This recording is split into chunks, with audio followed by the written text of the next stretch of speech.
Unibet. Episode 119. Glen Hanlon, Head Coach, HCB Südtirol, Alperia. We formed sort of a leadership group, and I always, wherever I go, I always make sure the leadership group are domestic players. It's their country, it's their team. They're invested way more than, I've got guys on our team that watched Bolzano play when they were 5 years old. I've got 10 guys here that couldn't even find Bolzano on a map a year ago. Do you know what I'm saying? So they can't be part of your leadership group. And I'm not saying that disrespectfully. That's just, it tells me how lucky we are here, how fortunate we are that they've developed some players here that have a real attachment to Bolzano. Die Tribüne erhebt sich und der Hexenkessel kocht. Da bleibt kein Moment, um einmal durchzuatmen. Bring it on. Mit dem Torhüter abgefälscht und die Scheibe im Tor. Aus dem Nichts. Wie schön war das gemacht? Unibet Hockey O'Clock. It couldn't happen at a better time of the season. The regular season has just finished, and his team led the standings at the very end. He qualified for Champions Hockey League already. He's got now 9 days worth of rest. He is Glen Hanlon. He is the head coach of Bolzano, and he's now on Unibet Hockey O'Clock. Coach, grateful to finally have you on the program. Martin, well, it's a privilege, and when it comes to hockey in Austria, you've got it nailed and dialed in. So to be on the top show, it's an honor for me. And again, it's always nice to spread the word about this great game and talk about hockey in different countries, and sharing thoughts and opinion has always been fun. And it's likely the most intriguing point for me why I've pursued an international career and other than just trying to stick around North America and coaching and living inside that North American box. Coach, you're staying true to your role and to your image, and I normally don't do this, and I got you to agree into it, to cite from an email that you sent me. The way this works, or how this normally works, is that I do approach the press officials of each and every club. If I want to interview a protagonist from a club, he or she gets back, yes, this is the contact information for player so-and-so or the head coach. And then we started mailing back and forth. And we finally came to an agreement that Monday afternoon would be our interview appointment. And you finished your last email to me, and I want to quote this directly by writing, "I'm super excited to talk to you and spread the good word about hockey. Let's make it a special 60 minutes. And I loved how he ended it by writing, "Love hockey, comma, Glen." Great way to put together an email. When I read it, it kind of felt as someone was preaching to me. In what regard does a head coach have to be a good preacher?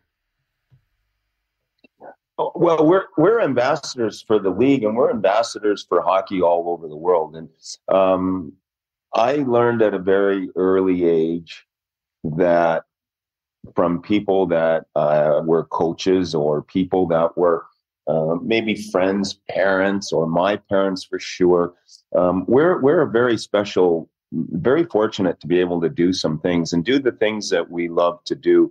And for me, it grew mainly once I got out of the NHL.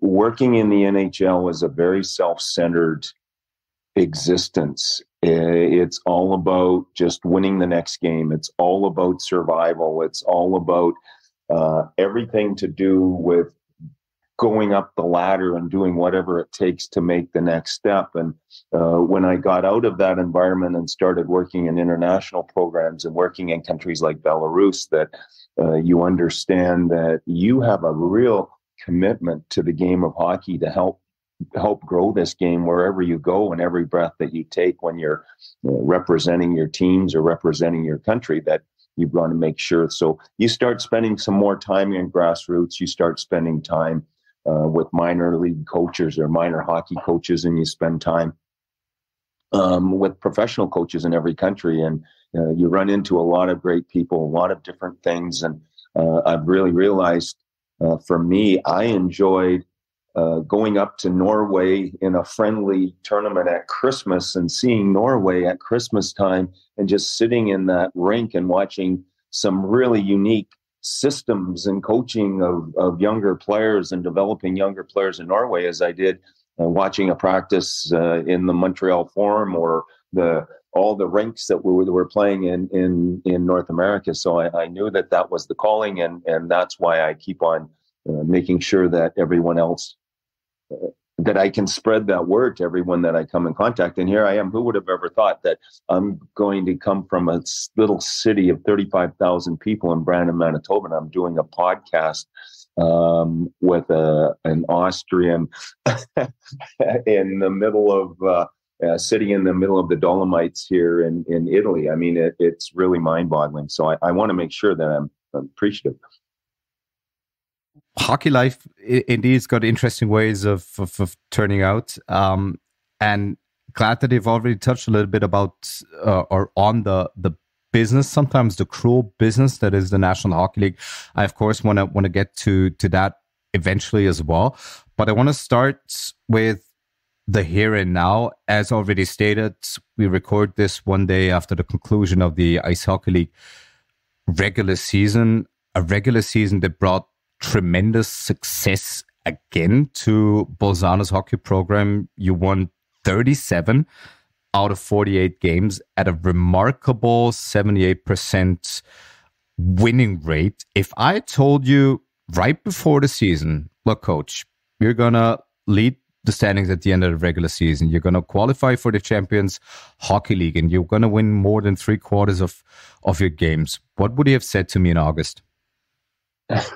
Well, I can tell you almost the exact date why I'm laughing, because I said it last night in the dressing room. Our very final exhibition game, we got absolutely smoked 6-0 by Pustertal in our own rink.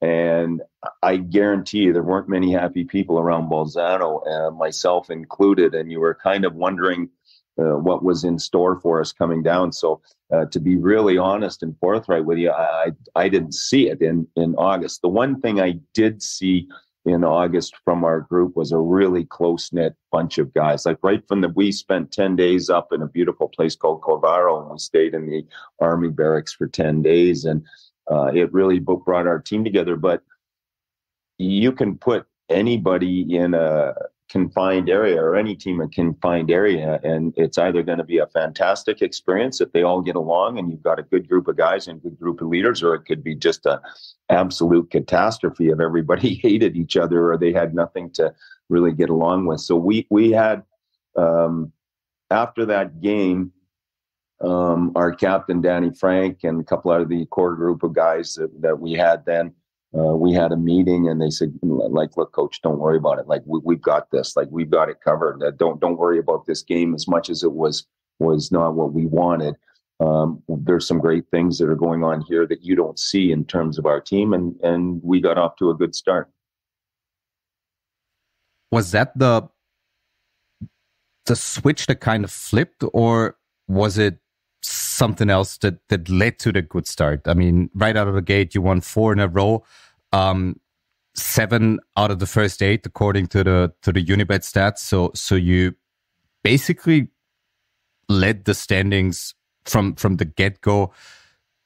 Basically told everybody in and around the league, Bolzano is a force to be reckoned with again. But where did that flip of the switch exactly happen? Well, it was the first 4 games. It was a bit of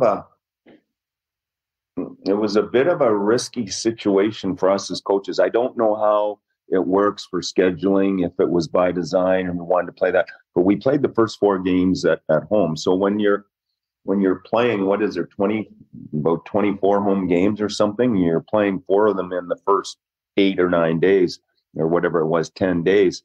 It's a big part of your home schedule right away. And if we didn't get off to a good start, we would have really dug a hole for ourselves. And we were fortunate enough. I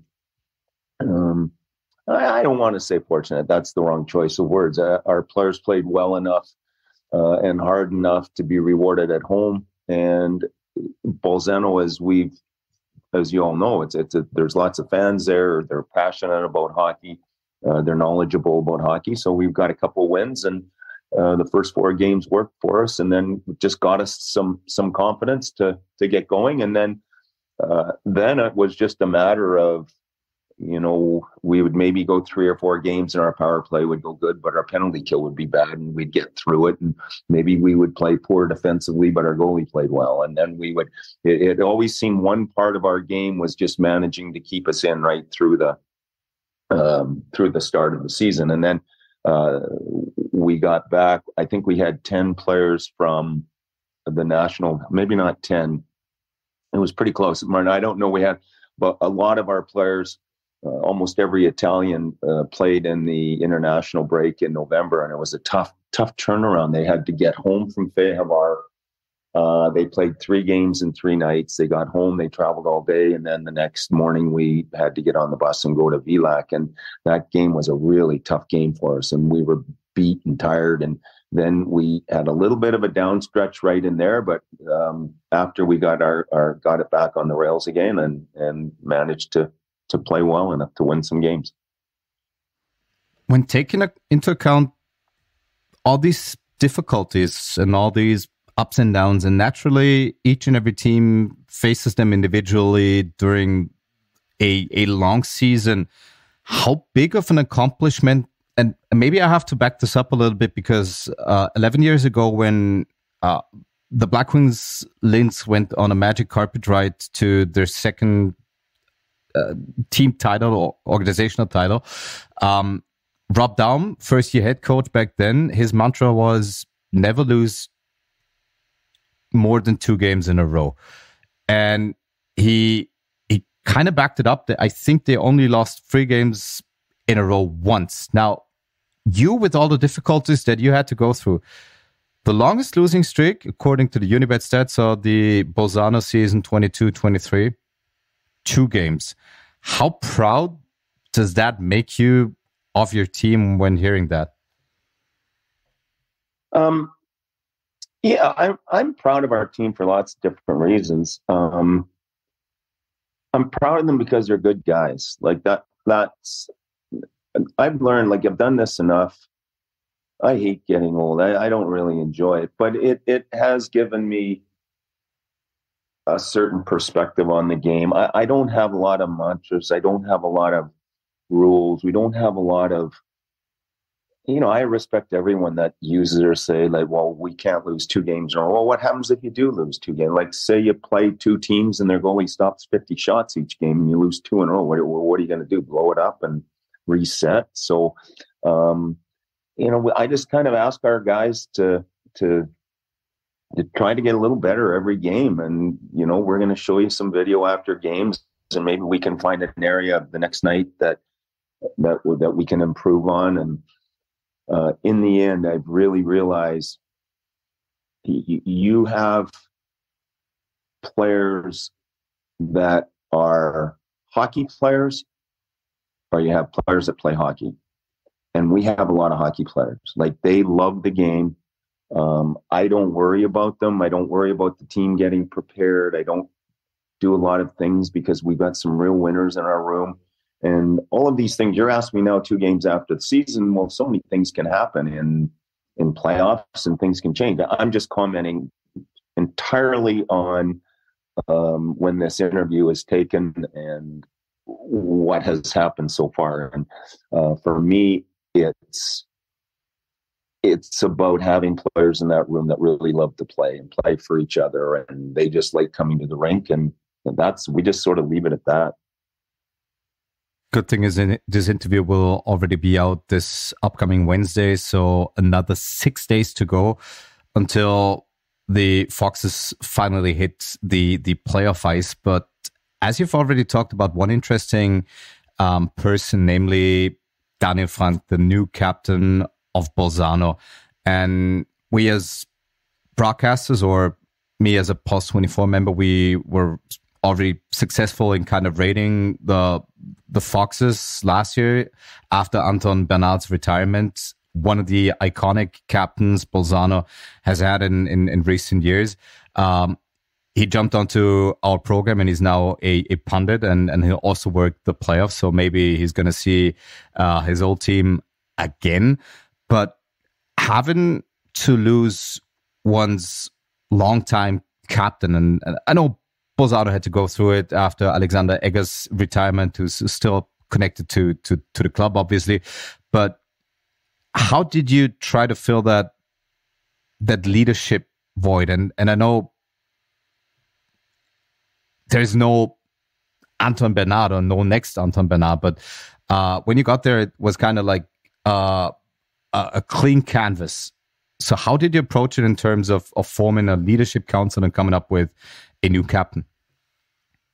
Well, I wasn't part of the process, so which is the right way to do it. Like I don't know the players. The one thing about coaching in Europe is there's so much movement in coaches and moving around, and players move around so much. Like they try to have good years, and if they can go up in a contracts are usually 1 year. They're not 4 years trying to develop players.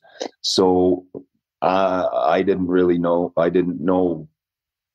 I wouldn't have enough information on who would have been a good captain. So our ownership management group there had talked about Frankie, and I really relied a lot on Fabio Armani. Fabio is just a wonderful, wonderful person, first and foremost, but just a great wealth of knowledge as my colleague and partner here in coaching.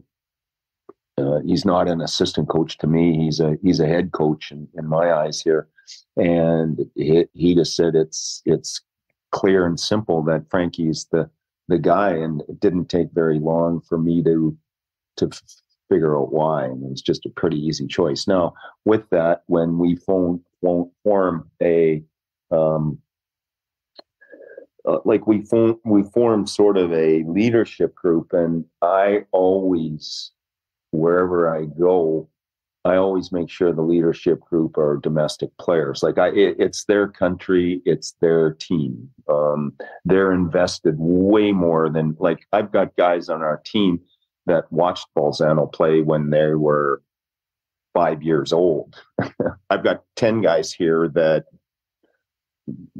couldn't even find Bolzano on a map a year ago. Do you know what I'm saying? So they can't be part of your leadership group. And I'm not saying that disrespectfully. That's just, it tells me how lucky we are here, how fortunate we are that they've developed some players here that have a real attachment to Bolzano. And we also have some Italian Canadians here that have celebrated 200 games, 400 games. So this is sort of a bit of an anomaly in European hockey, where you've got 5 or 6 guys that are all having these 4, 5, 6, 7, 8 year careers in one city. So for me, our leadership group are our domestic players, and then we have a couple of real leaders, real strong individuals here that almost immediately I knew would be part of, and they help out a lot.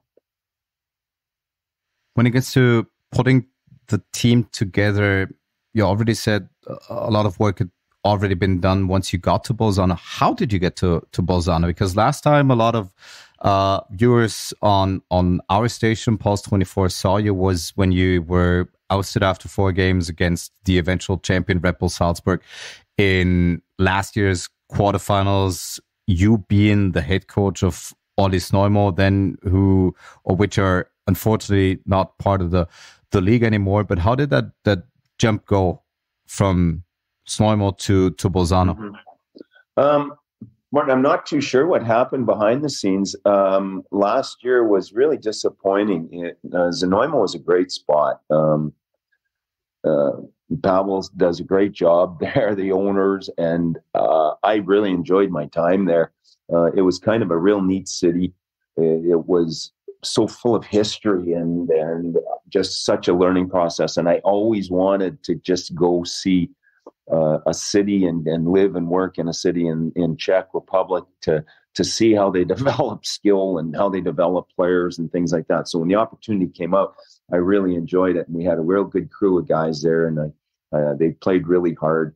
And it was a fun year. I was disappointed. I understand the decision to go back to the Czech League.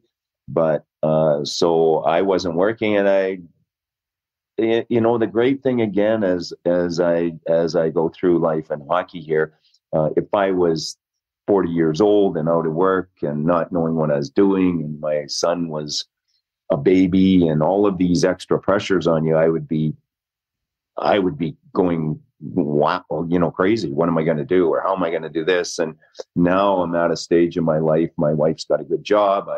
I'm happy whatever comes my way, and I'm not forcing situations. And I got a phone call maybe 2 or 3 weeks later. I don't know the exact time frame from Bolzano here, and my wife and I talked it over real quickly, and we just, I know from I didn't come to Bolzano. I wasn't here. We didn't go to Bolzano, but I'd been to Pustertal and seen the valley and seen the area and stuff like that, and talking with people.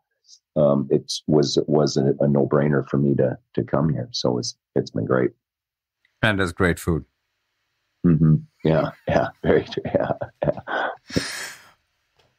When we look at Bolzano, we've known that for quite some time. Two things from the outside looking in that always come up again. Bolzano has a knack for getting really good import players, like first time in Europe players. And the president, Mr. Knoll, seems to be one of the more hands-on presidents in the league. How far would you agree with those two statements? How does it look from the inside? Oh, you're 100%. Yeah, 100%. There's like the one thing about hockey, like you can't, no matter what, you can't as a coach.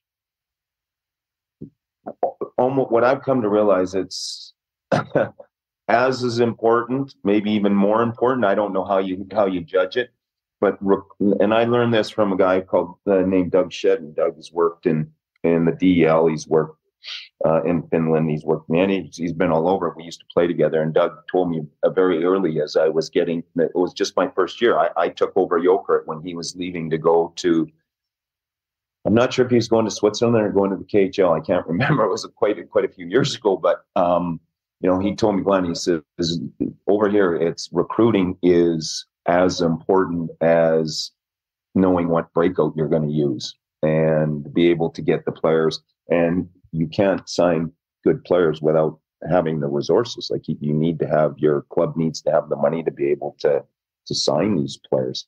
That doesn't mean you're not going to make mistakes. But for us, and again, I don't want to sit on a podcast and say it's all coaching and all of that. It's not. It's about being able to have resources, being able to have a good facility, being able to have a city that families want to go there. Sometimes you've got 3 children that are all going to school, and you don't have an international school for English speaking people, or however it is. I mean, there's so many things that go into that. So we're pretty lucky here. I keep using the word lucky. It's not like the things they have the resources here to bring in the players. So once that happens, then you have to make sure you make the right decisions to do that. And I've been in a lot of leagues, and Dr. Knoll is involved in our day-to-day operation. He helps right from day one, from the signing. He'll have a list of players, but it's not like, okay, you got to have this player, or you got to play this player, or this line has to be this, or at a certain time I want this player on your power play. But He's been in this business a long time, and he knows the league, and he knows, things about travel, and he knows things about that. And everywhere I've gone, from the Washington Capitals to being a manager in the Western Hockey League in junior in Vancouver, every person that owns a hockey club wants to be involved. It's a big investment, and they should be. And if a coach thinks that any coach in this world just walks into a room and has absolutely nobody that he is accountable to, I think you need to shake your head. I mean, it's a big investment for all these people, and they want to make sure it's done right, and they want to see lots of times it falls in line with how they're thinking, and that's the way it should be. So I have no problem with that. But when we talk about team construction, we all know there's a great Italian core that Bolzano's already had. Mike Halmo and Dustin Gaisley can probably already be counted towards that Italian core. But when you try to fill the voids, and you got to Bolzano obviously a couple of weeks after the season with Snojmo ended, and we all know that this is a process that might start early in the year already. How much of it was in place?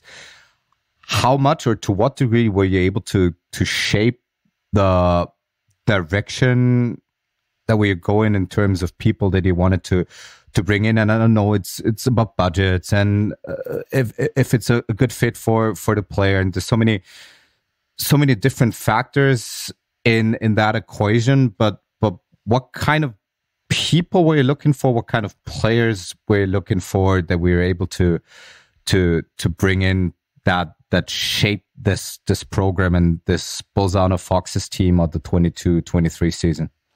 Yeah, it's a very interesting question. So, Dr.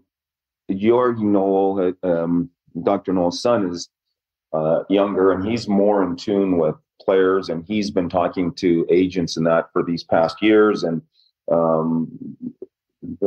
for an example here, I'll get maybe to the point of the question, but I think by just telling, we have a guy, Scott Valentine. Well, Scott played 4 or 5 years in the DEL. Well, Jorg tried to sign him 5 years ago. So he's a player when we were talking about, like, he has references that I don't have. So what we did is we just built a ghost roster on what I kind of look for at each position. I made it really clear that I don't want to say I wanted, that sounds demanding. It's not. My preference is to have 4 lines, 6 defense, that we can just just roll over and just keep on playing these players. So I more or less said, I'm not telling you what your budget is. That's your guys' business. But what I would do is just put it down on a sheet of paper, figure out how much you're going to spend on goalies, how much you're going to spend on defense, how much you're going to spend at forward positions, and then divvy it up how you see fit.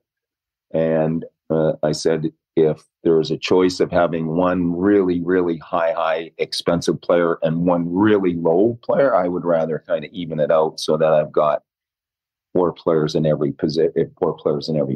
It's not that simple, Martin, but I think the essence of it is you get what I'm saying. So once I sort of stated that, then I just asked Jorg to fill out his depth chart on where he sees these players, not for us, but where he sees them in the league. Like, where do you see Dustin Gaisley? Is he a top 6 player? Is he a top 1 player? Is he a 10? You know what I'm saying? I know where he is now. He certainly is a very, very good player. But so they just sort of put these players in, not making lines. I said, I don't want to make lines or anything. I said, just sort of do that. And I said, at the very, very end, I said, I just want really good people. I want good people. And maybe I was just being selfish and lazy, and I didn't want to deal with a bunch of problems. I didn't want to deal with a bunch of personalities and all of that stuff. So I just said, look, if you call and you know your players, if they're really the ones that you've had for like Angelo Michelli, and you've already talked about Gazer, and you've talked about Helmo, and you've talked about all these guys. I said, if they're really good guys, bring them back. I said, if you sort of go, I don't know, I'm not, then don't bring them back. And every single one of them was just, yeah, they're really good guys. I said, when we sign people, when you do your, your investigation and you're talking to people and somebody says, yeah, you know what, he's so okay, but you know what, he scored 30 goals and, we overlooked a lot of things, but in the end, he was really bad. I said, I don't want that player. I said, we're not going to win with that player. And I just said, get really good people and then try to get the people that can skate. And that's the hardest one. And, it's the hardest one to judge because we have video programs that we can watch players play, but it's really tough. Sometimes the camera's not great on some of the leagues you're looking at. And, it's really hard to tell a good skater from not a bad skater, but you know what I'm saying? But if you can get enough people saying, yeah, you know what, he's a pretty good skater, then after that, I said, that doesn't matter. Like we're not the NHL. We can't say, well, I want a great person. He has to have a great shot. He has to have high hockey IQ. He has to be big. When they have 7 or 8 of these qualities, well, they're making $9-10 million a year. So, the next layer is going to be, say, what's the next highest league? I guess you're looking at the KHL or you're looking at Switzerland. You can have the criteria can be a little bit bigger, a little longer. And it's no different with coaches. I mean, I've got a lot of words too. So I'm just saying this is kind of what it is. I couldn't have a litany of things of 10 long, or else they'd be playing for the Washington Capitals or the Vancouver Canucks. So I wanted really good people that could skate, and we'll do the rest. Kind of taking away my next question, because if it really is dead even with 2 players that you're looking at, like from a salary standpoint, from everything that they're looking for, from their roles, from what you're looking for, if they're great in terms of their character, it's the skating that's the deciding factor, or the other things that you might pull into account to make a decision? I just feel good people first. We spend so much time together, Martin. Like, if you look at it, we're at the rink every day at 9, we leave at 12, or we're there at 10 and leave at 2, or whatever it is. We do that. We go on a bus to Fayvar for 7 hours. We're together, and I don't know. I've heard guys say, oh, well, we won and we didn't like each other. I don't know how that happens. You must be really, really good. Like, you must have so many good players that you could win no matter what. I just want our players to have a real good experience. And I just feel that, and maybe you're catching me on a day where I've just been blessed with 23 really, really good guys. Like, I know maybe part of it's like, I've tried everything that I'm saying now, I've tried in other times, and doesn't always work out. And, the hockey gods were there, or, for whatever reason, it's worked out. And I just think good people aren't going to let you down. And our guys haven't let me down. I mean, we're talking about in practice, we're talking about everything. So, it's been reinforced in my mind that there has been times where I've sort of bend my attitude a bit and say, oh, well, this person's kind of selfish, I'll work and I'll help them, or I'll do that. But boy, in the end, it's a lot of work, and that old saying sometimes is that you spend 90% of your time with 5% of your players. That's not the case with us, because I don't have 5% bad apples in our room here. So we've been able to sort of divvy up the attention to everyone.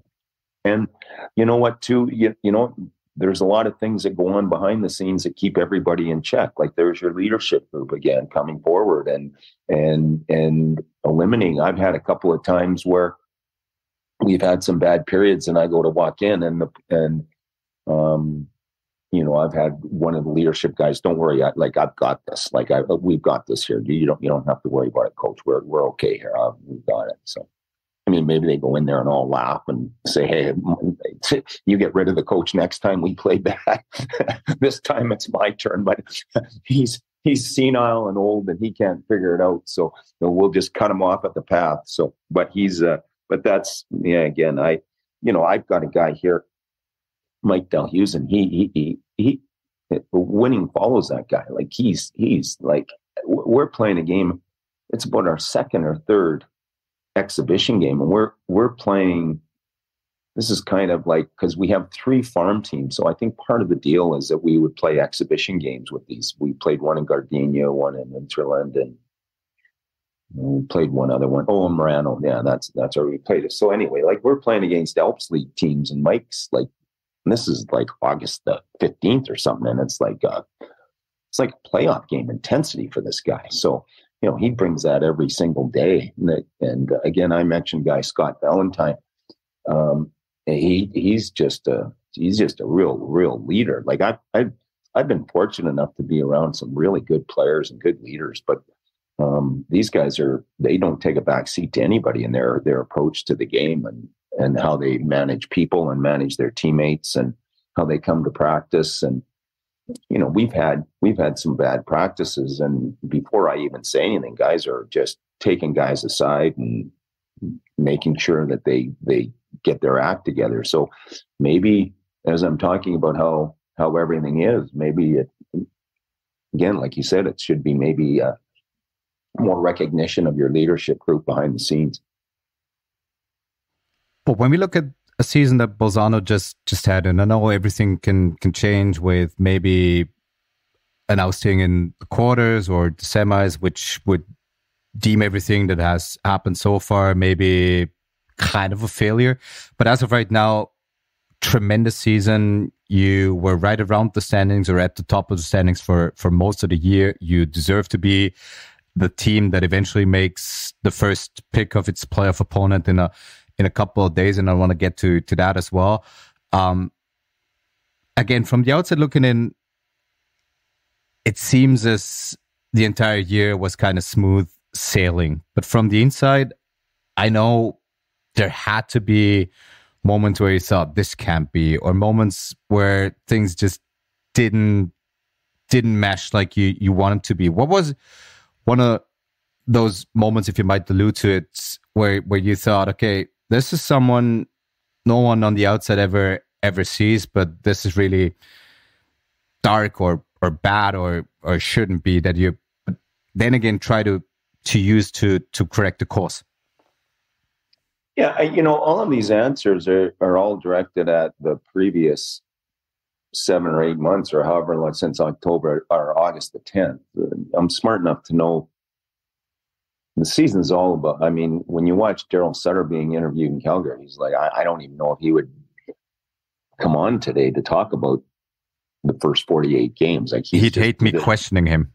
Like, it's not winning is not winning, first place and these things is nothing nothing. It's all about winning the Stanley Cup. And I really get that attitude, but I don't want to invest 7 months of, like, these players have invested for 7 months, and at least have some sort of recognition for what great guys they are. Now that doesn't mean we're sitting here thinking that the season's over. It doesn't mean that we're fully aware our game isn't where it needs to be the winner.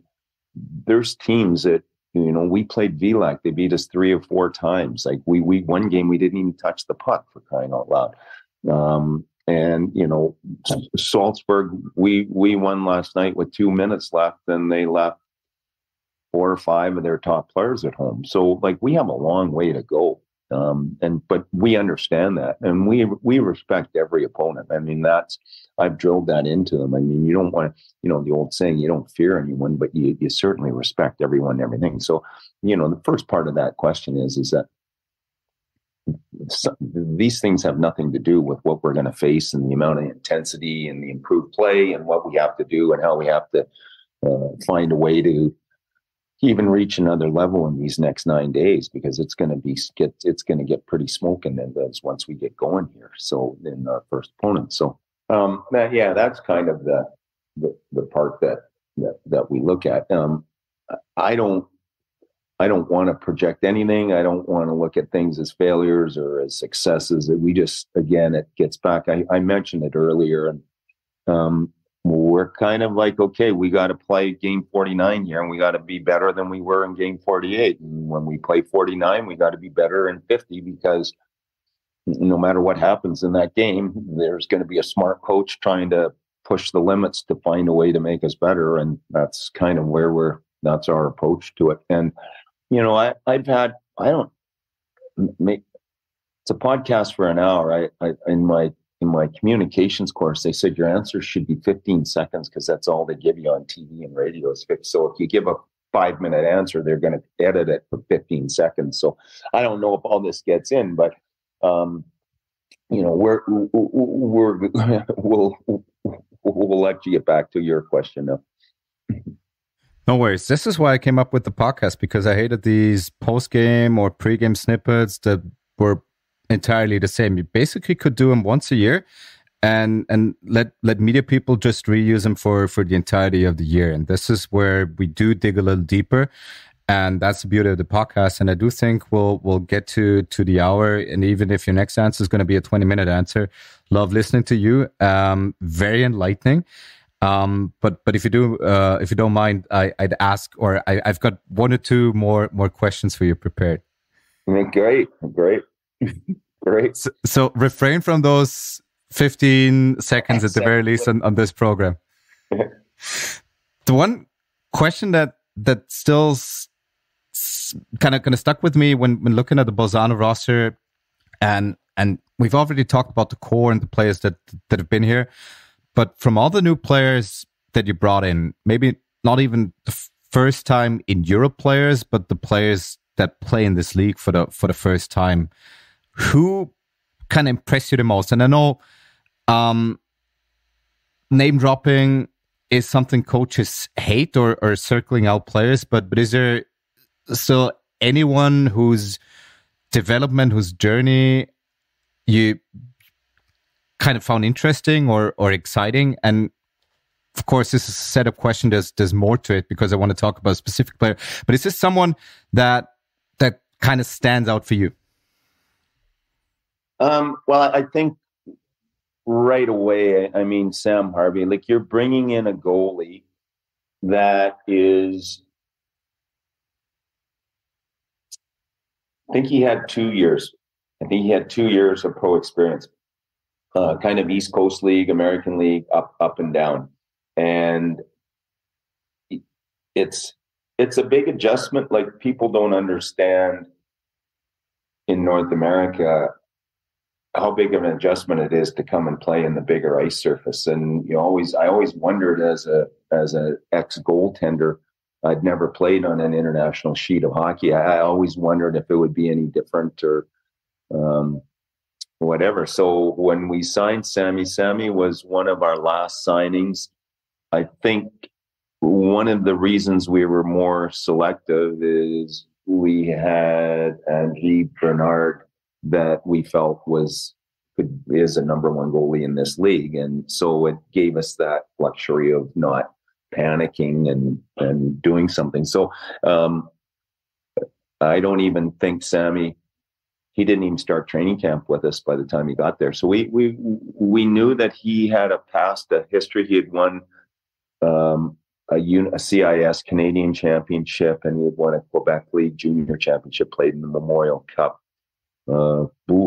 He could have won the Memorial Cup too. I should have known that. Sorry, Sammy, if you're listening to this, that's disrespectful. But winning had followed him, so that was important. And he came in right away, and he's got a really cool attitude. Like, for a goaltender, he's just loves playing, loves stopping pucks. Every day, optional, whatever it is, he's in there doing his stuff. And he's a real outgoing guy. Like, a lot of goalies, myself included, were sort of, like, especially days of games, just very introverted and like, okay, just stay away from me. Like, we got this big cone of silence around me, and I'm walking through everywhere I go and don't want to bump into anyone. And Sam is like, totally the opposite. So he's been a really, to answer your question, he'd be the one that would pop to my mind. I was kind of looking at it myself. You were exactly right. 2 years of pro experience, played 14 games in the American Hockey League, 41 in the East Coast Hockey League. Incidentally, 2 shutouts in 14 games in the AHL, 3 shutouts in 41 in the East Coast Hockey League. So fairly impressive in that regard. But what's even more impressive is if we look at the Unibet stats, he played 34 games in the regular season. He won 28. And going back to the middle of December, his last 17 games, only 1 loss, and that came in a game against Villach in February. Truly remarkable for a 25-year-old to do that. Now, you as a former goaltender, and probably takes one to know one, what's the recipe to Sam Harvey's success? I think he can handle adversity. I think like when he lets a goal in that he thinks he can have, he'll come to the bench between, hey, that one's on me. Sorry, guys. You know what I mean? Like it doesn't bother him. And I've seen him and we've talked about, I have no clue, honestly. Well, I'm not trying to be funny or anything. I have no clue about teaching goaltenders now, or I don't even know the terminology. I wouldn't have the faintest idea. But the one thing that hasn't changed from 1910 to 1920 to 1999 to 2023 is that there's a mental side of sports, and there's a mental side to each position. I don't know what it's like to go into a face-off circle with 10 seconds left when you have to win it, but I know how to face the pressures of standing in goal when there's a minute left and you're facing a power play, or you're, you've had 3 goals scored on you in the first period, and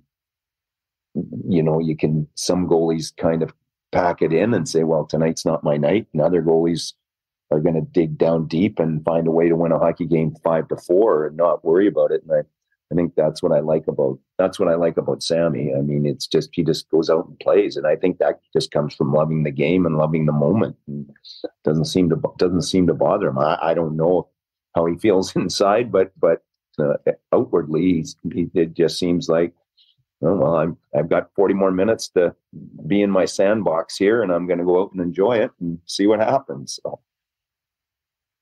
When we look at the teams that made the playoffs and the teams that made the pre-playoffs, common factor is that a lot of them are coached by former goaltenders.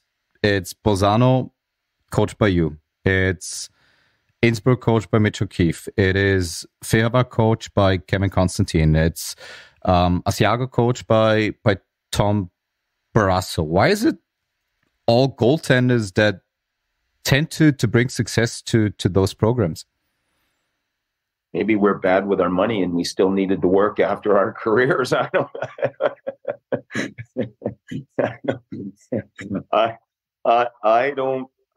know. I don't know if the position brings that.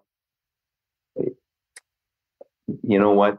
I don't know each one of them well enough to comment on why they do it or what drove them to do it. I do know they're all unique individuals from the time I do know. I mean, when you talk about what Kevin did in his career, it's phenomenal. What he did last year in Fehérváry and will do it again here. Starting next week is getting there. Starting tomorrow is get into this pre-playoff. Tommy's been, of all of us, he's. I was saying we had a little pre-season get together, and we were all in the room there together with the coaches, and we had the poker tournament and everything. So there was Tommy and I in the room, and someone asked, I said, you've got 2 goalies in the NHL from the NHL in this league, and we're averaging 1 Stanley Cup apiece. And the guy looked at me and goes, did you win a Stanley Cup? I said, no, but Tommy won 2. So that at least it averages. At least it averages out. So of all of those guys, they're all unique, and Mitch has done just, I just love the way their team plays and his demeanor. And I know a couple players in the team, they just love him to death. And they're all unique guys, and they've done a good job. So, I don't know. Yeah, I don't know. It definitely is interesting because if you go back to the poker tournament, there's more commentators. There are more commentators, Martin. Like, I mean, you look in the NHL at how many color commentators are on individual NHL teams or doing national broadcasts. There's a lot of goalies are ended up getting into the broadcasting business, which is more neat. Same on the Pulse team. We got 5 pundits and 2 of them are former goaltenders, so not too bad, I guess, on our part.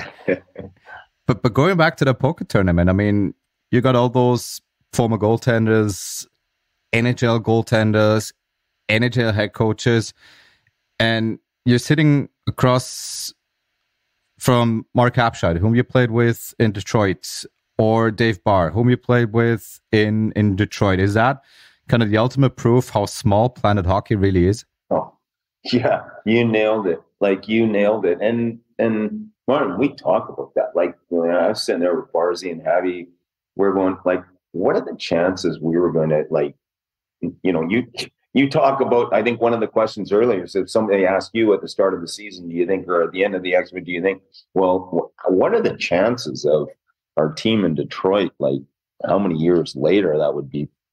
30, whatever. It would be in the 80s or late or early 90s. I think so. 3 guys on one team, all coaching in the same league. That's pretty good in Europe, in Austria. So, but you know what that does, though? I think that speaks, when I think about it, I mean, that speaks volumes for the league. Like, I mean, the managements of the league have done a really good job of making it professional. The cities do a really good job. All the cities are great. The hockey is very exciting, and it's really entertaining hockey. So, you know, there's a culture. There's sort of an underground network of coaches, like you're talking about. You were in this league, or what's it like? And there's all these questions. And you know, the league here, the Ice Hockey League, gets a really good review from the coaches about the players and the imports that you bring in and these types of things. So maybe it isn't that off the charts that we would all end up in this league. As we've already started to talk a little bit about the National Hockey League, one question that has to come up, I'm sure you can't hear it anymore, so rephrase it a little bit. How often have you had to talk about that one goal that you had to concede to a person whose very first NHL goal it was? I'll tell you what, it was a funny one, because I know this is gonna sound like BS, but I didn't even really remember that I gave up this first goal. Like, it wasn't something, and that's certainly, as a goalie, I mean, you play 14 years in the NHL, and you're famous for one thing, giving up goals. That doesn't say much about your career. But before I get into Gretzky's goal, I'm going to tell you a funny story that's way more, I don't think it's funny, but maybe you might think it's funny. So there's a player, Mike Gartner, and you'd have to look at the stats but they're all century goals. So I know for sure, like, he scored his 100th goal on me. And then next time we're playing, I see in the press notes, okay, Mike Gartner's going for his 200th goal. So boom, now he gets his 200th goal. And then he gets like his 300th goal on me. And now I got to look at how many. I think he ended up with 6. So I don't know exactly the hundreds, but he gets. And now we're about to play this game, and he's either going for his 400th or 500th goal, whatever it is. And I'm just sitting there, and I'm saying, like, if this guy scores, Mike's the nicest guy in the world.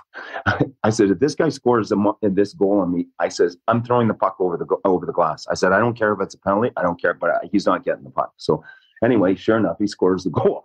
And my friend was on Washington, Ryan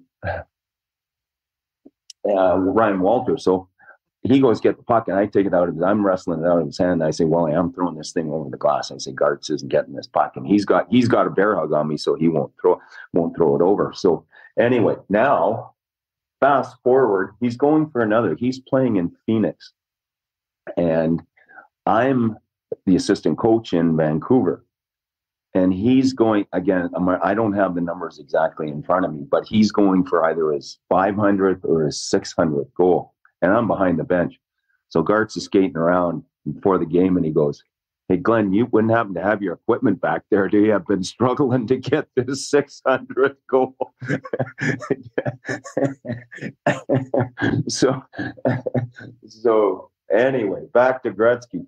And I know you'd think, now that I've been reminded a million times, and every time I'm introduced to, it's not what I've won or lost or played. It's I gave up the first goal. I said I didn't give it up. He scored on me, for crying out loud. But anyway, I'm coaching and we're away, and I come back, and that's in this olden days. Maybe you're too young to remember, but there used to be answering machines with the red light blinking. So I get home from a road trip, and there's like about 50 messages, and I'm going, what the heck? And then so it's first one's like, I'm a reporter, some from like South Carolina or something like that. Says, I just want to talk to you about Wayne Gretzky's first goal. And I'm like, screw you. Like, I'm not talking to you about that. And then the next one was like, I'm from, I don't know, someplace. So what had happened, I guess either Sports Illustrated or Sports, when they were going to do a story on Gretzky's breaking Gordie Howe's record. So they sent out a list of questions or points of reference, I guess, for the story that these people could, if you're going to write in these different things, what you could be looking at. And I guess one of them was me giving up the goal. So they phoned our team and got all this stuff. So about the first 7 or 8, I'm like, I didn't realize this until, after the fact. But then finally I said, well, I can't beat it. We'll talk about it then. So no problem. But I've never seen Gretz. I've never seen him to talk about. I've never ever seen him, because before that, I didn't even really think about giving up his first goal. I mean, you're talking about he owes you, right? You're talking about 19. Like when he scored his goal, he was like 12 years old. And like, I'm kidding. I mean, he was like 18, I think, in the league, and it was about his 5th game. We didn't know, we knew he was going to be a good player, but we didn't know he was going to be the greatest player of all time. You know what I mean? So it wasn't like, when he scored on me, I'm sitting there going, wow, I'm going to be in the record books here. And that's pretty cool. But so it wasn't. So if for whatever reason Wayne Gretzky listens to this, you still owe Glen Hanlon at the very least a call. Please do so. Well, I'd take a beer before I'd take a phone call, to be honest with you. Even better. Hopefully he listens to it. And 2 more things to broaden the hockey horizons of the listeners here. Mike Gardner, of course, among other things, Washington Capital great. He's still a record holder for most consecutive 30-goal seasons. He scored 30 goals 15 years in a row. Unbelievably so. Martin, which is impressive. Connor McDavid's fast. He wasn't Connor, but Connor McDavid's fast in a very fast hockey league. Mike Gardner was very fast in a considerably slower league. Like he was above and beyond like so many players. He was a great player. And I don't think he ever won a Stanley Cup. And again, it's like kind of all these people say, oh, I always kind of makes me quite angry. You get somebody that's played in the NHL for 15 years or whatever it is and scored 600 goals, and they say, oh, he's not a winner or something like that. Are you kidding me? Just because he hasn't won a Stanley Cup or these types of things, not a winner? I mean, holy mackerel. It's, so many things go into winning championships, being lucky and being unlucky, sometimes being traded away from a winning team at the very trade deadline and all of these things. It's, I played with a guy, Dave Lewis. He was in the Butch Goring trade. He played in the Islanders, and he got traded to LA just at the trade deadline before they won their first cup. Islanders go on and win 4 or 5. And then LA didn't win a cup so in his time there, but very good player, a good coach, good guy. So, Yeah, same with Mike Gardner. He was on the Rangers in '94 and got dealt to the Maple Leafs. Well, the Rangers went onto their Stanley Cup run, of course. Yeah, so I was coaching in Vancouver when we lost. Nate, we hit the post with 4 minutes left. It's the same thing. Played all those years, never won a Stanley Cup, and we hit the post with 4 minutes left. It's amazing how that 4 minutes, or who knows what could have happened. It's all, would have tied the game. It wouldn't have won the game. But I mean, does it change your life? Does it change the way, like, you have to really, the way you look at yourself or how you perceive yourself in your career? These are difficult things. I can say it comfortably now because it's, in the twilight of my career, but it's not something you want to talk about when you're 40 years old, for sure. When looking at your career, especially in the National Hockey League, you've played with so many greats. I mean, one that does stand out to me, not only everything regarding him as a player, but now as an official and someone who's basically rebuilt 2 programs from scratch, Steve Yzerman. You were the first pro hockey coach Alexander Ovetchkin had in the National Hockey League. Who are the people, the individuals that to this day still stand out for whatever reasons to you, that you were able to coach or play with? Yeah, you know, the hard part about that question is, Martin, is like so you've been around so many years, you've been around, and there's so many, I don't know, there'd have to be 1,000 players, you know what I'm saying? So it's easy, the great ones jump out at you just because they're so prevalent and they're still in thing. But with Stevie was a special guy. We came there was about 8 or 9 guys, older veteran players. Detroit had sort of gone the route of signing free agent college players, and it didn't work out for them. And they brought in a lot of ex-captains. Like we had, I bet you, Dave Lewis was a captain. Mel Bridgman was a captain. If I went through the list, there would be more there that were captains on teams. We had some really good leaders. And Stevie at the time was 22 years old, I think. And Jacques Demers was the coach, and he came in and said, he called all of us in, like the older guys that had some years. And he says, we're going to make Stevie the captain. And this was after training camp. And we'd only known Stevie for a month or so. And they said, we're going to name him the captain. And, do you want us to wait a year? Do you want one of you guys to be the captain here, to give him a year to kind of see all this stuff? And to a person, we were just, this guy's amazing. Like he is amazing. Like, just get it done and do it. And he handled us. Like, there were so many times, I think I would have been whatever. I can't remember my exact age at the time, but there'd likely be 10 years difference. And maybe someone like Harold Snepps and these players, there could have been 14 years difference. But I mean, he was a leader, like just a real leader, and we could see it. And a lot of things throughout the course of that year, he really made us look silly on some things, like just on his leadership skills and how he saw it and how we saw it differently. But he was 100% right. So I would have to say he would be it. But there's, I played.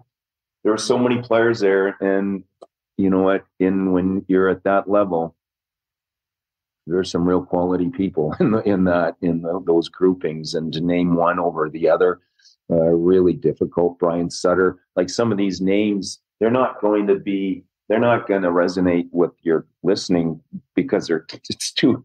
That's the hard part. That's the one thing I learned. You can't use examples of players that I played with and for greatness or things like there's players. I bet you there's players in our room don't even know Mark Messier or these types of players. You know what I mean? It's hard for us as hockey people, but if I say, you know what, Messier was a great leader, they're like, well, who's Mark Messier? And that's kind of sad. So, but I would have to say Stevie would be one of the ones for sure that stood out. But you see, I do think I've got a very educated audience, and please keep name dropping, because a lot of them will don't back up. I'm not questioning their education. I know. I'm questioning their age. but keep on name dropping, and I'm sure they'll look it up, as it's easier than ever before to not only look up the player but also see some highlights of a player's career. Yeah, well, we had the things when I go through the players that you play with, there's so many leaders that just did it in different ways. Like some guys were leaders off the ice, some guys were great, some guys were funny, and they kept the room loose, and that was their role for leadership. Some guys just worked so hard in practice, and some guys were just maniacs and with intensity. And the thing with Stevie is that it looked like he was just going to church. Like he was just so laid back, but he was so fierce and such a competitor. So it really helped me. It helped me to understand that leadership, like as a coach, can come in different ways and different forms.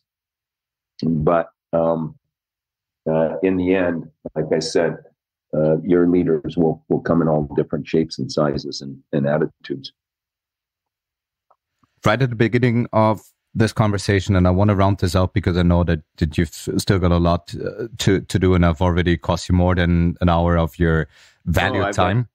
My family's in Vancouver. I'm happy to talk. I don't use my voice. We got 2 days off right now, and if I wouldn't have spoke on this podcast, I wouldn't have used my voice for 2 days.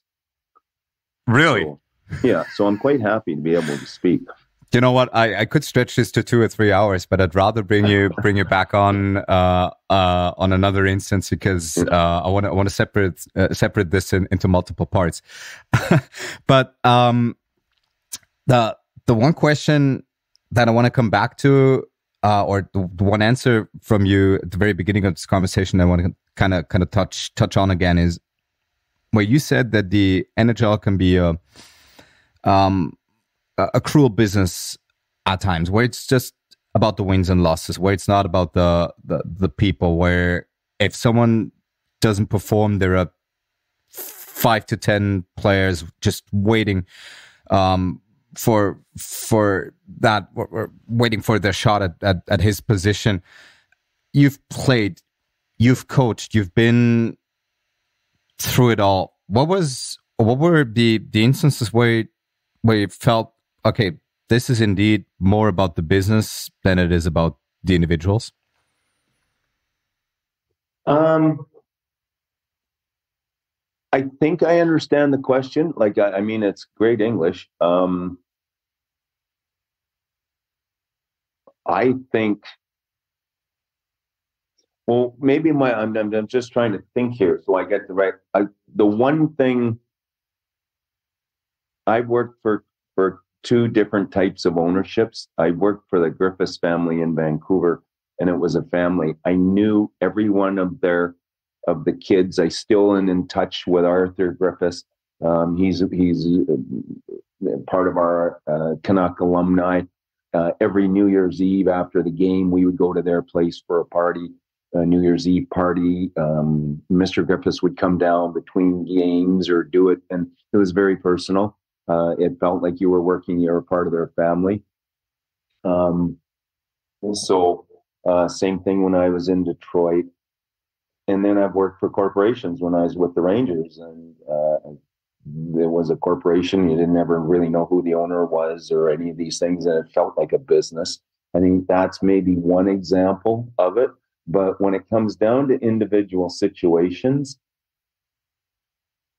I mean, these guys are very well cared for. I mean, that's in the NHL, you're very, and they care about the individual. But I think in the end, I think it's all a business, isn't it? Like if it's what are you doing for me now, and can you perform? And I think it's not a business for the players. Like they don't sit and say, "Oh, well, I'm going to a business meeting" when it's a practice. Like it's still a game. So, but in the end, it's you got to perform, or your life is not very easy. And that's the price of playing in the best league in the world and playing for the most money. That's just the way it is. The stakes are high and the rewards are fantastic. I think the biggest thing that I admire about, at least I'm going to separate the coaches from the players now. I really admire the strength and the self-confidence that a coach can have and get fired and 5 days later be on TV and, talk about hockey and that. Like for me, when I got fired in Washington, it was devastating. And I said, I didn't want to do that again. I didn't want to put my family and myself on TSN and ESPN and nationally be criticized and challenged like I had no clue what I was doing when I'd invested likely 30, 40 years of learning about hockey. And I just didn't want to do it. And I didn't mean I didn't want to coach hockey, or I just wanted to find another venue or another avenue. And I was lucky enough to find Europe. And again, the pressure here is high. The stakes are high. It's the same, but it's just a little bit different. That's a little bit different. Probably should have phrased my last question a little different, because it is a performance business, but it can be pretty ruthless if you as a player don't perform, if you as a coach don't perform, and once seats are, especially head coaching seats, are starting to get warmer and eventually hot, you are the one who's in the news all the time, who's constantly be talked about, obviously made out as someone who doesn't have a clue. How was that stretch for you in Washington when you were all over the news, when rumors swirled around that you might be out in the next days or weeks? How is that feeling? It was awful. I see coaches. I really kind of follow, because Vancouver, I'm part of the alumni. I've spent a lot of years there, and so I'm really close. So I just went through, kind of watched firsthand with Bruce Boudreau, who ended up being fired in like a real wild fashion. Like, it was really, really bizarre. And it was like everybody knew he was going to be, like, not rumored, like they knew he was going to be fired, and he was still coaching for 5 or 6 games, and he was talking about it in the media. And he was saying, "Oh, I just come to work. I don't let it affect me. I don't let it." And I'm saying to myself, either he's amazing, like just really, really amazing, or and you couldn't go on, like, obviously you couldn't go on the radio and say, "Hey, this is killing me," or doing whatever it is. But anyway, I'm going, because I knew it just kills you inside what's going on, and it kills your family and all of these things. So I think that for all of these coaches, every single one of them, when they go through it, I think, and it's right at the very end, and they know what's coming, like you're one game away, or you're one bad penalty at the end of the game and a power play goal that's going to lose the game.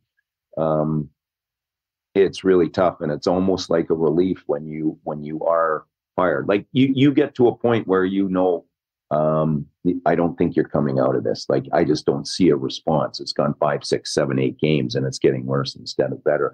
And like, you take a look at this year in New Jersey, Lindy Ruff, they were chanting his name and fire him. Next thing you know, he's turned it around and goes on a double-digit winning streak. And I think that's amazing in itself there, to keep get that team to do that. So it's not easy. Like, if people think, "Oh, you're getting paid and you can do this," and when you think that everyone wants you removed from a job before you even walk through the doors, and it doesn't affect that person, it does. Yeah, it really does. But again, you get back on the horse, and it takes a while to get back at it again. I'll tell you, I'll sort of shift gears, but I'll tell you a funny story in my firing. So when I got fired in Washington, it was the first time I'd ever been fired. I'd been coaching for about 14, 15, quite about 9 as an assistant and a goalie coach, and then 3 and 4. I'd have to look exactly how many years I'd been coaching. I hadn't been fired, so I'd been pretty lucky. Anyway, when it happened, it really hurt me. And there were some great guys. They said, "Look, get out of town." The coaches said, "Don't be watching the games, do all that." Anyway, I was just like, I was devastated. So I couldn't even leave the house. Like, that's like, and I think everyone's the same. Everyone's the same. But anyway, finally, after about 5 days, my wife says, "Well, you get moving. Like, you got to get over this." So they said, "Why don't you go pick your son up at school?" He was in grade 1. And I'd never been to the school, because as a coach, you just never have time to pick your kids up or go at 8 a.m. I mean, you're at the rink at 6. So anyway, my wife and I had our family a little later in life. So I think my son was 6 and I was about 44 at the time. I'd never met anybody at the school. So I go up to the front thing to pick my son up, and I'm just coming over getting fired.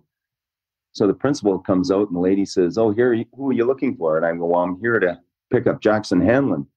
So then the principal yells out, "Oh, okay, Jackson, your grandfather's here to pick you up."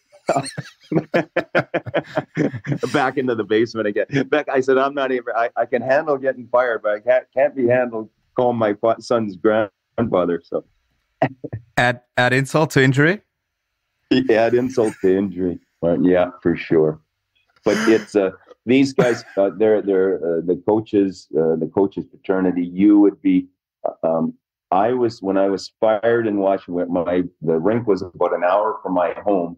Before I was even home, John Tortorella had called me to say, the team was rebuilding. You'd been there for 4 years. He just went through a whole thing of things, how he respected what we did or I had done, and all of these things. And John gets this rap from the outside about how he's this certain type of person. There's no better thing.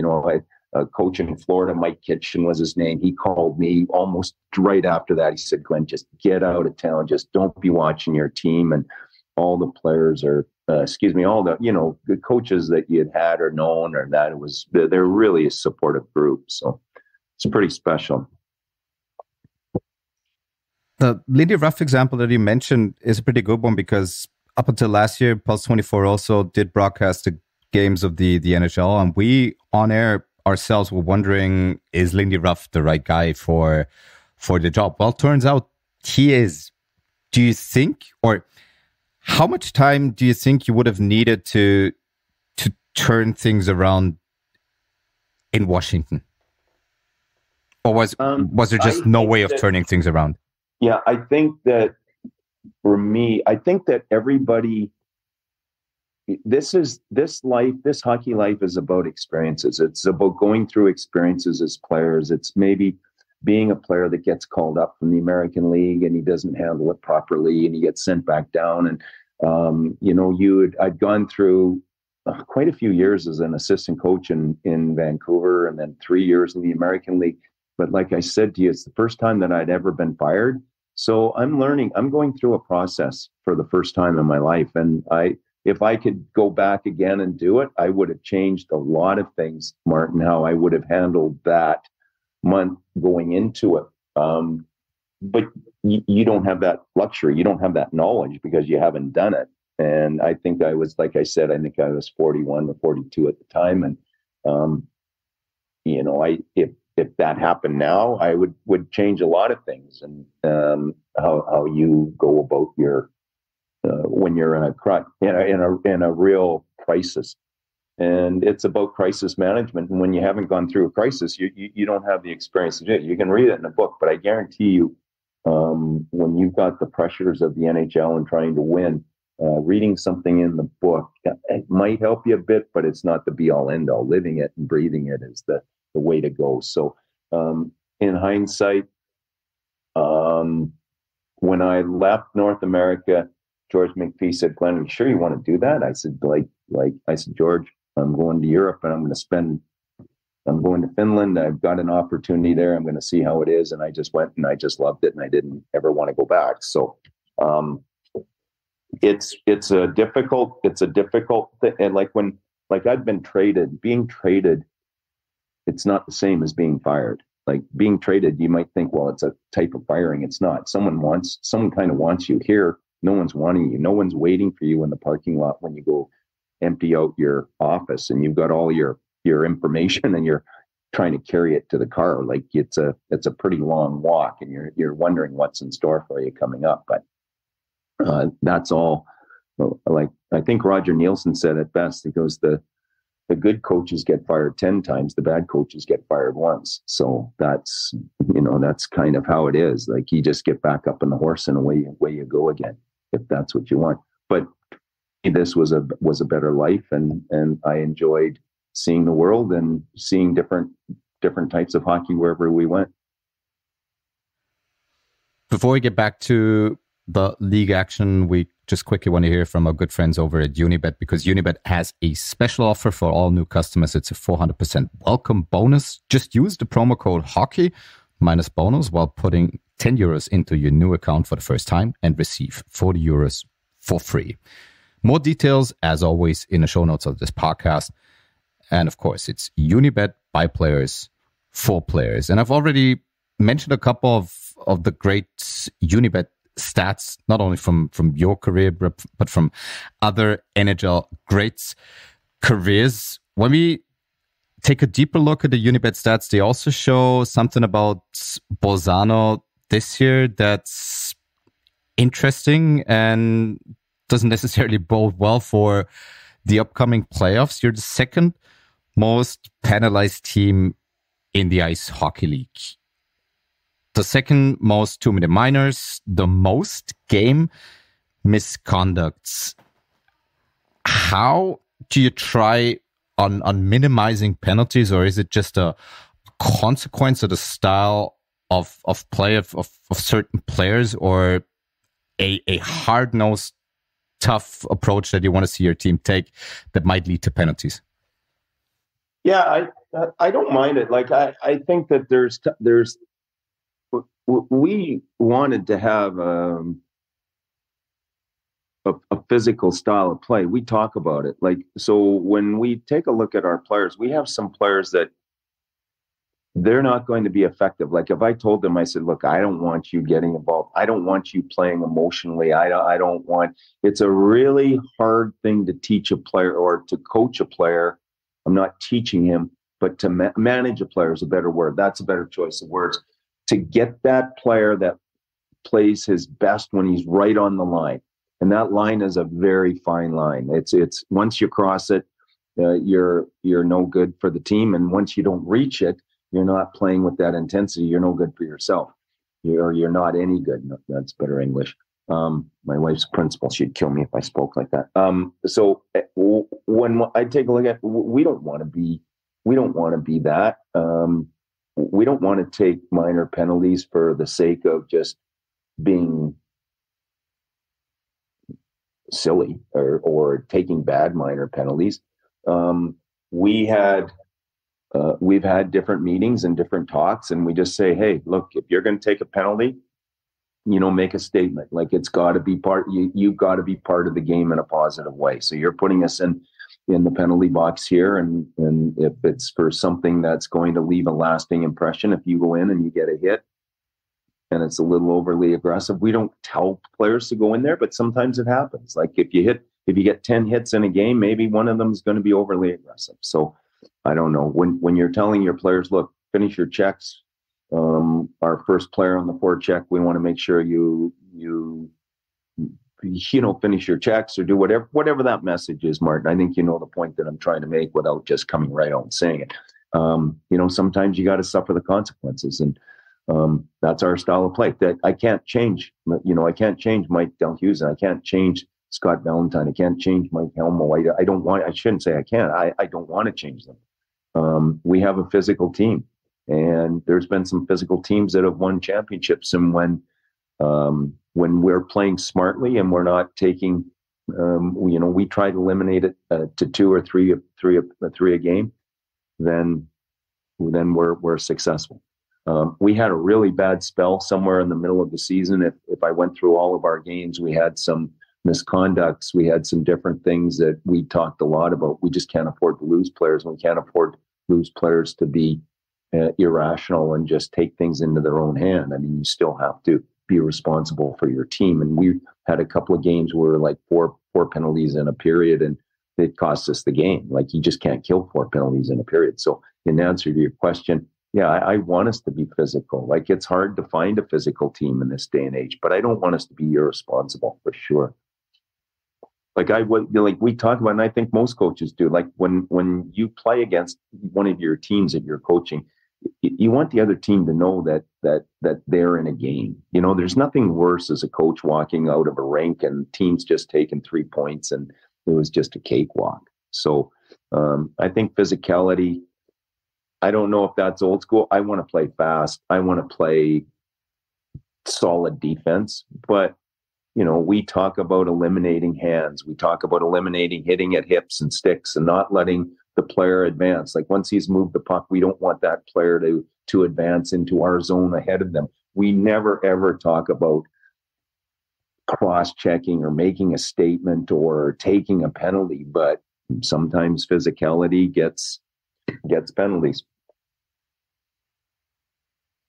Couple days left until the playoffs do start. 2 off days for you, and I'm glad that you've already used your voice for more than than an hour and 20 minutes until you're going to refrain, or obviously going to refrain from it. How do you try to get away from hockey if there's indeed no hockey, or if you try to free your mind? Oh, I don't, Martin. I don't. I'm comfortable to say, even when I wasn't with a team, I don't think a day goes by where I don't think about hockey or want to talk about hockey or watch it. I love fishing. I love fly fishing. I love camping. I love those things. Love my, with my families doing those different things. But hockey is that's why I want to spread the word. I mean, it's still something that I enjoy as much as my hobbies. And I don't want to get away from it. Like, I want to be involved. Like today, I don't know, everyone was away. Fabio, he's here without his family. He went up to Italy to north for a day or something to get away. And he was like, well, don't go to the office. I'm going, well, what am I going to do? Like, seriously, you've seen me dress. I'm not going to go buy clothes. So it's just a good life. Like, it's really a good, one of the things that I didn't talk about, like when I worked for a guy, Pat Quinn, when I first started, like I was so lucky. Like there was all different types of coaches I could have worked for. And they were going to leave, that first coach that you work for, or management group, they're going to leave a lasting impression on you. It's going to really likely decide how you're going to approach hockey. And I worked for Brian Burke and Pat Quinn. Pat Quinn was the general manager coach with Vancouver at the time.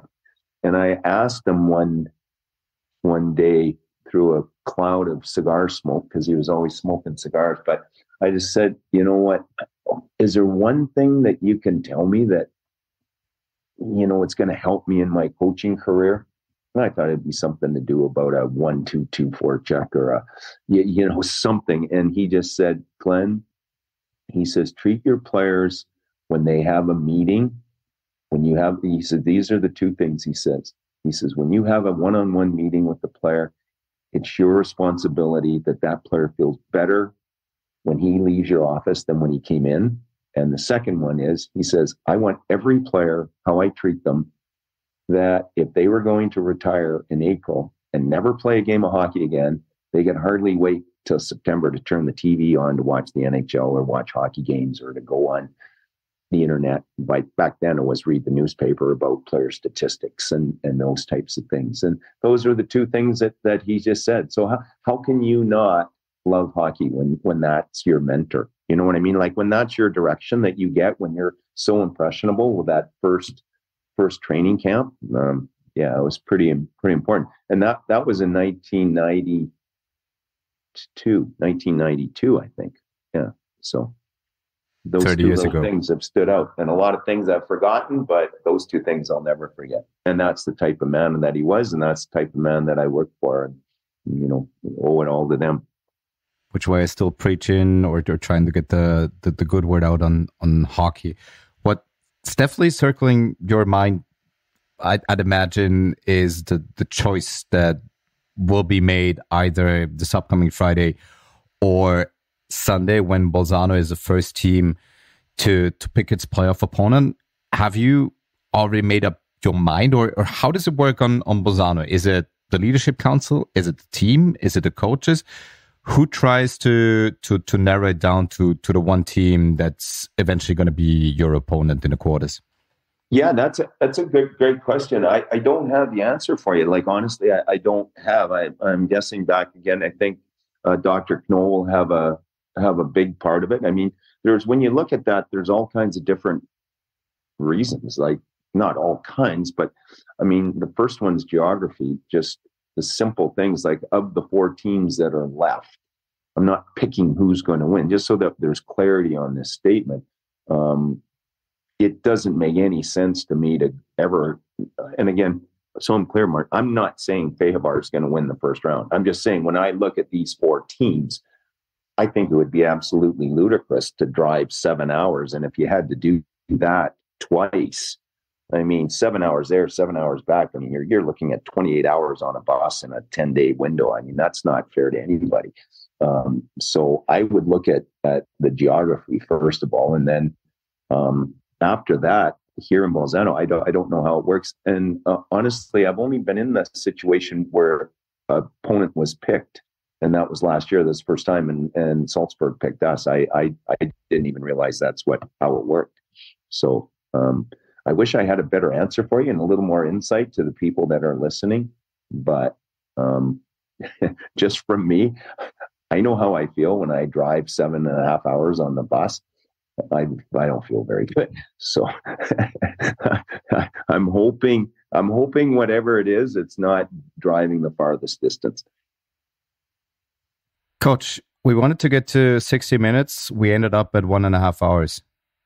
Great talking to you. Great hearing all those stories. Great getting better perspective on everything that went on in Bolzano this year. Really looking forward to having you in the playoffs. Really looking forward to seeing you coach in the playoffs, and hope to have you back on Unibet Hockey O'Clock at some point in time. You know that the championship winning head coach always gets a interview at the end of the season, so maybe it's going to be you. Well, we've got a lot of work ahead of that, and I don't speak an hour and a half unless I'm engaged in the conversation. They're great questions, and you know, going into this, Martin, it's a real skill for someone that, as a broadcaster, to do an interview, to make it just where you're sitting in your room feeling, and you're just kind of having a talk, and you forget you're even in an interview, and you're just, next thing you know, you're spewing all of these things that you had no idea you were ever going to talk about. And that's what was accomplished here today. And I really appreciate the time that you gave me, and it's been a lot of fun, and hopefully we'll do it again. And the great thing about hockey, like I said, Dave Barr, Mark Abscheid go from the Detroit Red Wings in the 80s to coaching in Austria. We'll never know where we'll end up meeting farther down the road. So, Coach, I'm blushing. It's always interesting. Yeah. I'm blushing. Thank you so much for doing this. All the best to you and your team. Okay, same to you and your fans and all hockey in this league. Thanks. Exzellente Unterhaltung mit dem schönsten Sport der Welt. Unibet Hockey O'Clock.